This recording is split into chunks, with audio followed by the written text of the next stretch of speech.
Quan penso en la gelosia, sobretot entre germans o entre germanes, sempre intento posar-la en la part positiva. La gelosia, si la mirem en mirall, és l'admiració. L'altre té algo que jo voldria tenir, l'altre rep algo que jo voldria rebre. I aquí, com a mares o com a pares o com a acompanyants, hem de poder seure'ns i hem de poder preguntar-los i poder-ho nombrar. A vegades els teus fills o les teves filles estan perfectament jugant, apareixes tu i hi ha un conflicte. Potser hi ha un reclam d'atenció. Volem lluitar per a qui mire més o amb qui jugue més, no?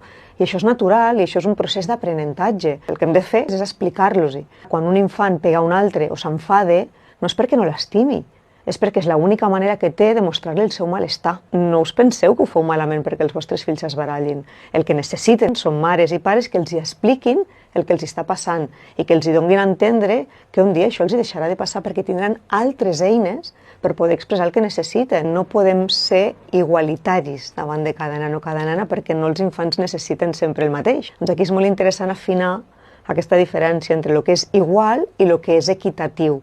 I aquest equitatiu anirà variant al llarg de la vida. El que sí que és molt important és no caure amb la triangulació, amb sempre posar a favor un dels fills o de les filles en detriment de l'altre, perquè això sí que realment pot afectar el seu vincle present, inclús el vincle futur, no?